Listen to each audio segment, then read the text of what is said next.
Em nome do Pai, do Filho e do Espírito Santo. Amém. Nós os adoramos, Senhor, e vos bendizemos, porque pela vossa Santa Cruz remistes o mundo. Dileto e amado ouvinte deste programa, aqui da nossa Diocese de Formosa, bem como você, ouvinte de outras localidades, nós estamos juntos para orar nesta manhã, pedindo a graça da nossa santidade. Hoje, sexta-feira, um dia importantíssimo para realizarmos o nosso jejum, a nossa penitência, para realizarmos também a nossa esmola e a nossa oração. São 3 pontos fundamentais: a oração, que me dirige a Deus; a penitência, que me dirija dentro de mim mesmo para que eu possa mudar; a esmola, que me dirige ao próximo, ao que sofre e que necessita da minha bondade. Isso é Quaresma, e eu espero que você esteja se esforçando para viver essa realidade. Dando sequência àquela meditação de ontem, do cardeal Sara, a respeito deste necessário silêncio que deve ser cultivado no interior de todos nós, ele diz: de certo que Cristo está aflito de ver e ouvir padres e bispos que devem garantir a integridade dos ensinamentos do Evangelho e da doutrina, multiplicarem palavras e escritos que esvaziam o rigor do Evangelho por força de certas declarações deliberadamente ambíguas e confusas. Para esses sacerdotes e prelados que dão a impressão de fazer o oposto do ensinamento tradicional da Igreja, em matéria doutrinal e de moral, não é inoportuno recordar as severas palavras de Cristo. Por isso eu vos digo, todo pecado e toda blasfêmia serão perdoados aos homens, mas a blasfêmia contra o Espírito Santo não lhes será perdoada. Tudo o que tiver falado contra o Filho do Homem será perdoado. Se, porém, falar contra o Espírito Santo, não alcançará perdão, nem neste século, nem no século vindouro. É culpado de uma culpa eterna, acrescentou São Marcos. Temos, sem dúvida, o dever de buscar novos caminhos pastorais. Mas em seu comentário ao Evangelho de João, Santo Tomás de Aquino nos adverte: portanto, se estás olhando para onde andar, leva Cristo, já que Ele mesmo é o caminho. É o caminho, siga-o. E Santo Agostinho comenta: caminha segundo esse homem e chegarás a Deus. Pois melhor é mancar no caminho certo que caminhar com grandes passos fora dele. Mesmo quem manca, embora avance pouco, vai aproximando do fim do caminho. Mas quem anda fora do caminho, quanto mais determinante corre, mais se afasta do fim. Se queres saber para onde ir, une-te a Cristo, porque Ele é em pessoa a verdade a que queres chegar. A censura de Newman, a propósito dos padres que se apropriaram da palavra de Deus, dos sacramentos da liturgia, mostra claramente que há um nexo muito íntimo entre o silêncio e a fidelidade ao Espírito Santo. Sem a ascese do silêncio, os pastores tornam-se homens sem interesse, prisioneiros de verborreias entediantes e patéticas.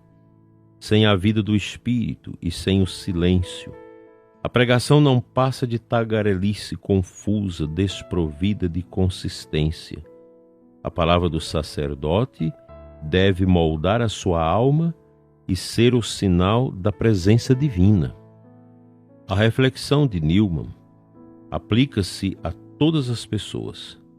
Quanto mais próximos do Espírito Santo, mais silenciosos ficamos. Quanto mais afastados, mais falantes. Cada padre, cada bispo deveria ser capaz de dizer, como Santo Agostinho: falo com a voz da Igreja.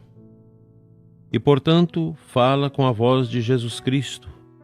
Assim, com sutileza e eficácia, ele deveria assumir sobre si toda a responsabilidade de pastor e de guia. Cada padre, cada bispo não deve se esquecer de que, no terrível dia do julgamento, ele mesmo deverá responder a Deus pelos pecados do que ele não foi capaz de reformar por sua inteligência. Em certa carta, Santo Agostinho escreve com severidade: a glória do mundo passa. No dia do juízo, todas essas honras de nada servirão. Não pretendo esgotar a minha vida na vaidade das honras eclesiásticas. Penso sempre no dia em que deverei prestar contas do rebanho que me foi confiado pelo príncipe dos pastores.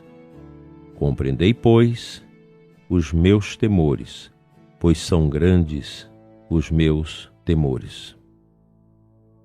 Penso que, para nós sacerdotes, é muito oportuno esse contexto da fala do cardeal Sara, dirigida especificamente a nós, sacerdotes, padres e bispos. E eu creio que também pode se aplicar ao evangelizador, ao catequista, a quem cuida do ensino na nossa igreja.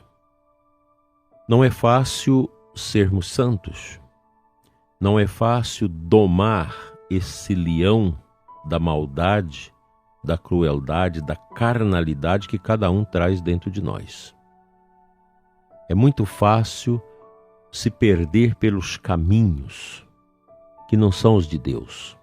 Um sacerdote deve valorizar imensamente o seu ministério. Você, padre que me escuta, diácono, seminarista, valorize o seu ministério. Ser padre é algo tão sublime que nenhum padre é capaz de esgotar com palavras o significado do seu ministério. Nós vamos passar a vida toda lutando, pregando, estudando, rezando, sem compreender o significado mais profundo do nosso ministério, o ministério do sacerdote. Neste ano vocacional, eu pergunto para você, padre, você está empenhado na promoção vocacional? Você, religiosa, está empenhada na promoção vocacional? Porque tem muitos sacerdotes e religiosas que não estão nem aí pelas vocações, porque não são felizes, porque os seus corações estão frios, gélidos. Estão sacerdotes, estão religiosos, mas não são sacerdotes, não são religiosos. A gente precisa amar a vocação. Qual é a grande promoção vocacional nas nossas comunidades, nas nossas paróquias? Testemunho de piedade, de santidade do sacerdote e dos religiosos. Sem o testemunho, nós não vamos encantar os jovens para que entrem no seguimento de Cristo, consagrando suas vidas ao sacerdócio, à vida religiosa. A vida sacerdotal e religiosa, ela não está derrancada. Esses que vivem aí falando mal da vida religiosa, falando mal da vida monástica, falando mal da vida sacerdotal e dentro da igreja, eles não estão em comunhão com o Espírito Santo, eles estão blasfemando. Não há uma crise no casamento, não há uma crise no sacerdócio e na vida religiosa. Há uma crise das pessoas, há uma crise cultural, há uma crise humana, isso sim, e a gente precisa combater isso. Não vamos ficar aí pensando, o casamento está acabando, a vida religiosa está acabando, a vida sacerdotal está acabando. Não, nós precisamos entender as causas dessa falta de sentido para a vida que está destruindo os estados de vidas tão belos estabelecidos por Deus na igreja, como o matrimônio, a vida sacerdotal e a vida religiosa consagrada. Isso não está em crise. Em crise estamos nós, porque nós ficamos escutando a voz do estranho, essa voz que Jesus diz: As minhas ovelhas me escutam e me seguem, mas foge à voz do estranho. Não escuta o estranho. Nós estamos escutando o estranho.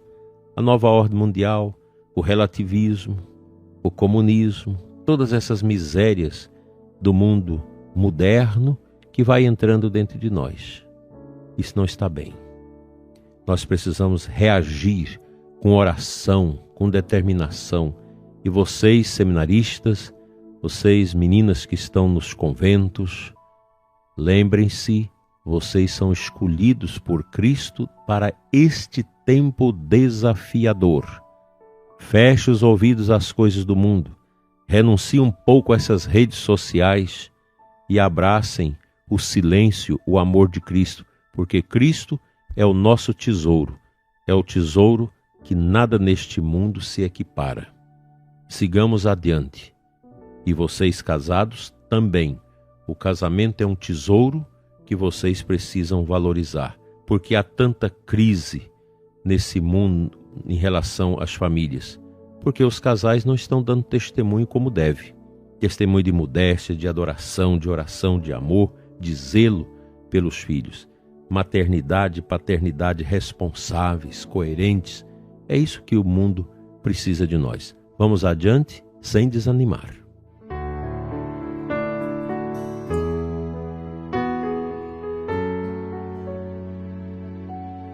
A aclamação ao Evangelho desta sexta-feira nos apresenta o versículo 14 do capítulo 3 de João, que tanto já falamos aqui e que nós conhecemos, mas essa palavra nunca se derranca dentro de nós.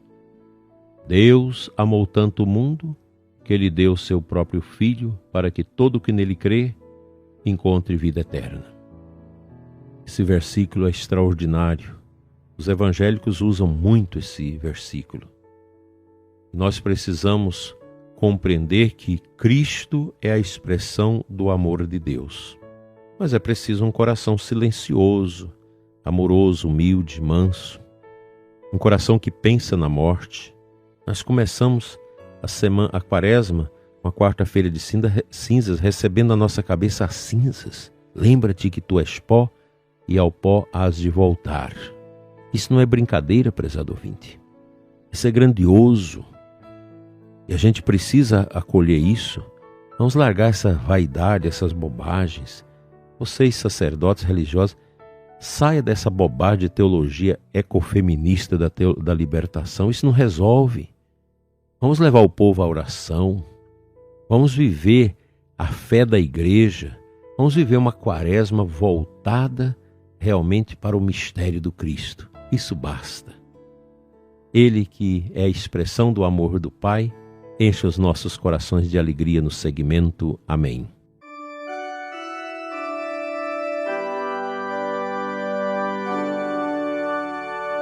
Pai Santo, Deus de amor, Deus de vitória, cura nossos corações vazios, entumecidos pela fumaça e o barulho deste mundo, e dai-nos, Senhor, de seguir com alegria. Encha, Senhor, nossos corações de paz e dai-nos a alegria da fé que renova as estruturas nossas e deste mundo. Fica conosco, Senhor, hoje e sempre. Amém.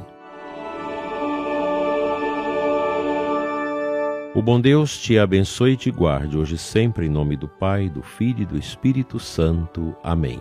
Até amanhã, se Deus assim nos permitir.